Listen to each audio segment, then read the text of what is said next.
Assalamualaikum warahmatullahi wabarakatuh. Salam sejahtera bagi kita semua.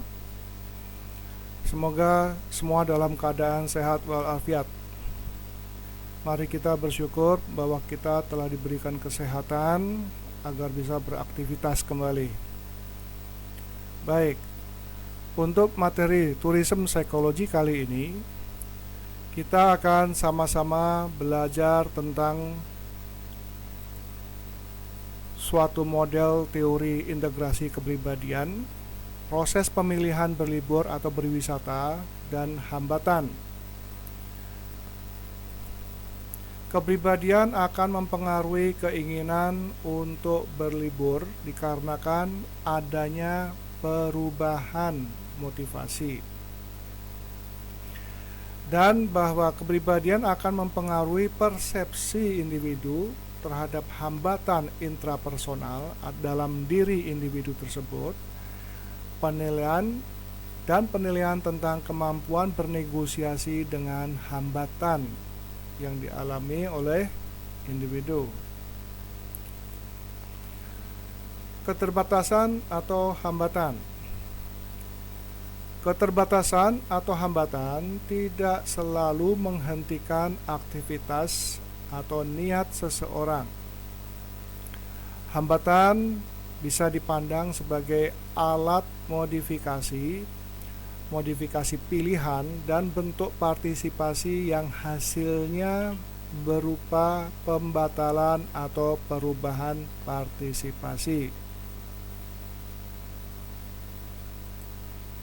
Setelah mengikuti sesi ini, kita akan atau Anda akan dapat menjawab pertanyaan-pertanyaan dalam kuis tentang peran kepribadian dalam pembuatan keputusan berwisata.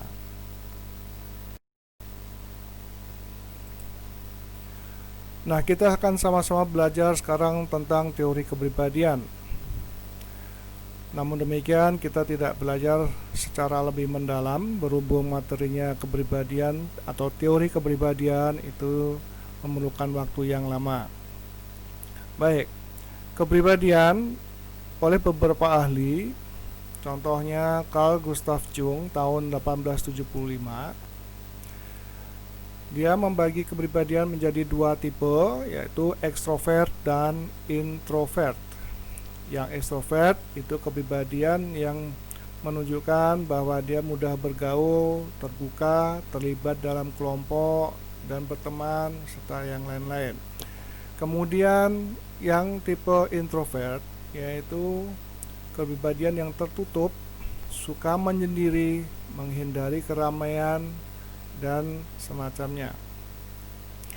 Nah, menurut James dan Janet serta Kevin tahun 2001 dalam penelitiannya, kepribadian bisa dibagi secara lebih sederhana, yaitu kuat dan lemah. Yang kuat yaitu tangguh, ulet, pendiriannya teguh, tidak mudah menyerah. Sedangkan yang lemah menghindar dari masalah, mudah menyerah, mengeluh, cari kenyamanan, dan lain-lain sebagainya. Sedangkan motivasi, kita akan belajar motivasi sedikit. Ya, menurut McClelland, teori McClelland's need teori, yaitu need of achievement, yang ditemukan tahun 1950.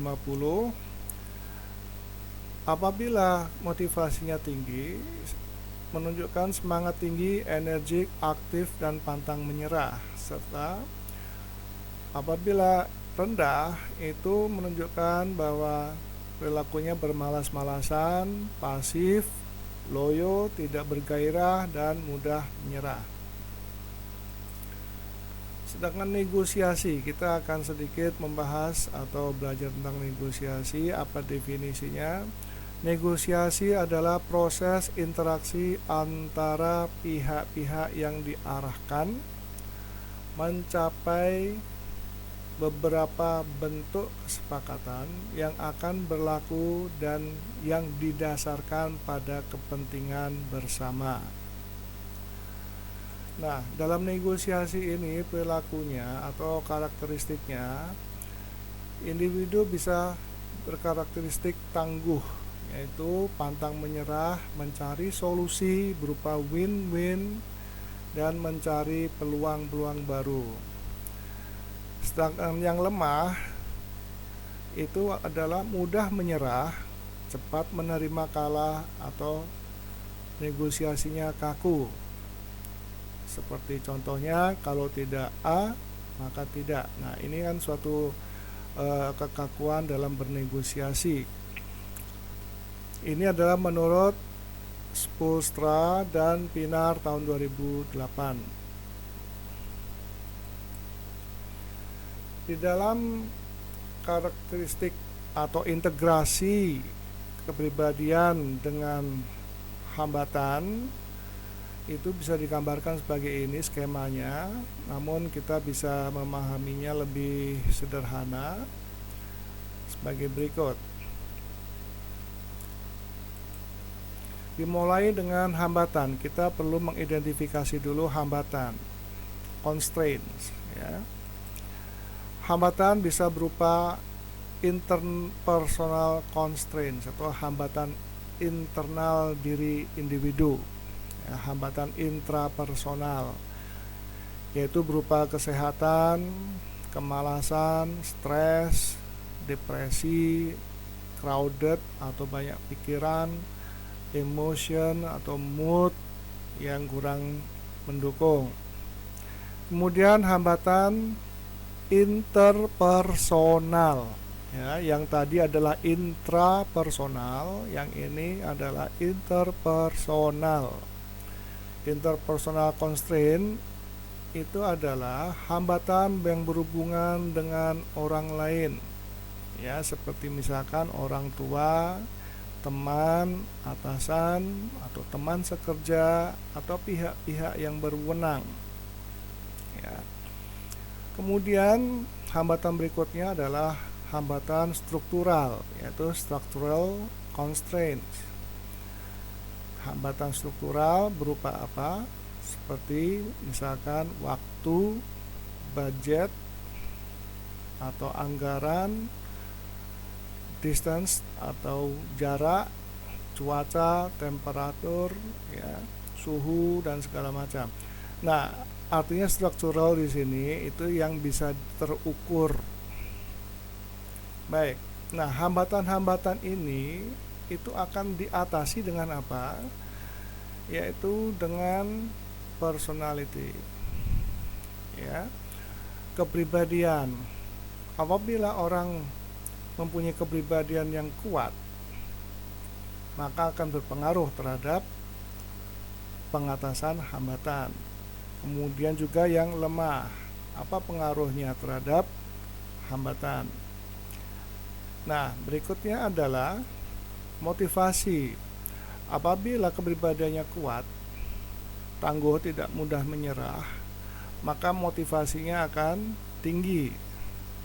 Apabila lemah dalam personality, dalam kepribadian, maka motivasinya akan rendah, ya, low.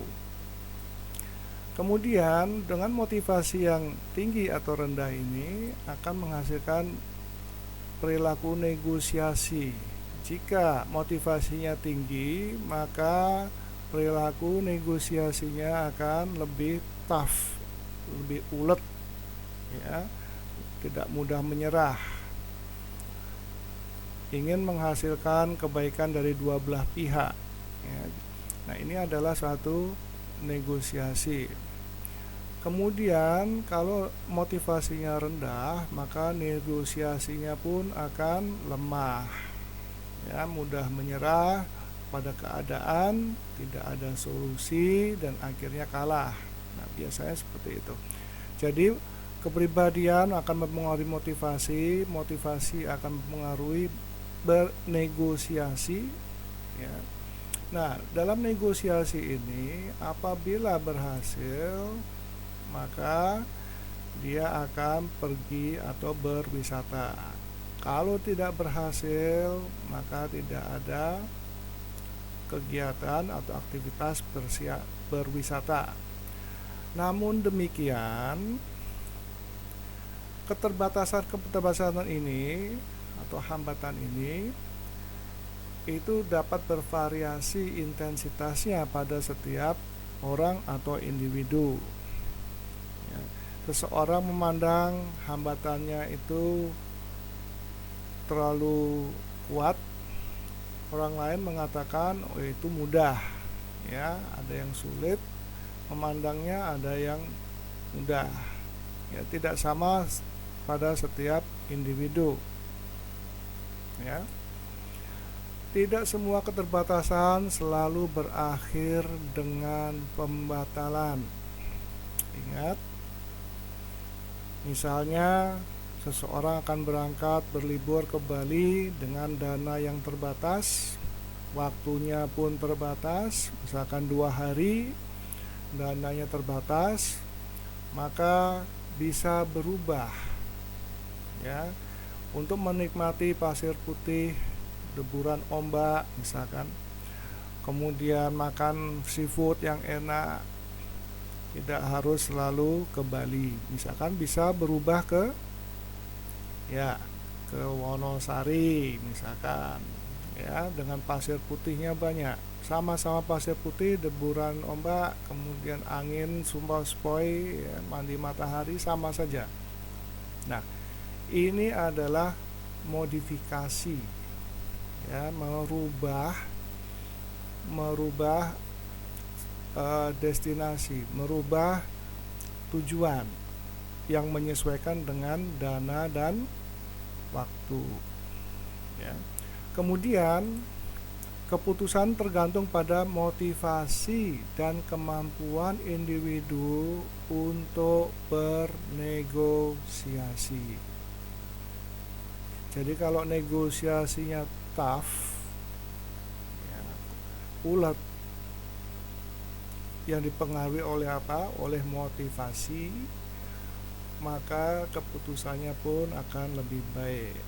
Ya, contohnya misalkan kalau kepribadian yang lemah, mau berangkat keluar saja hujan atau gerimis sudah membatalkan. Nah, kalau kepribadiannya yang kuat, tangguh, kalau gerimis itu tidak masalah. Ya, jadi semua itu akan sangat tergantung pada kepribadian individu. Kalau kepribadiannya itu kuat, tangguh, maka motivasinya pun akan tinggi. Ya. Kalau motivasinya tinggi, maka negosiasinya akan lebih ulet untuk mencapai tujuan. Ya. Demikian gunanya kalau kita mengetahui bagaimana hambatan yang dialami oleh wisatawan itu akan mempengaruhi. Setiap wisatawan akan mempunyai hambatan. Nah, untuk itu kita harus paham hambatannya apa. Apakah ini hambatannya intrapersonal dalam diri dia sendiri, atau hambatannya berhubungan dengan pihak lain atau orang, saudara, keluarga, ya, atau hambatannya berupa struktural, waktu, jarak, dana. Ya, kita harus memahami. Apabila kita ingin melayani dengan lebih baik, maka kita harus pahami hambatan wisatawan itu apa, sehingga dicari solusi atau jalan keluar untuk mengatasi hambatan tersebut. Demikian untuk materi integrasi kepribadian dengan untuk mengatasi hambatan. Materi ini sudah selesai. Nanti Anda menjawab kuis, ya. Mudah-mudahan tidak ada masalah. Terima kasih, selamat belajar.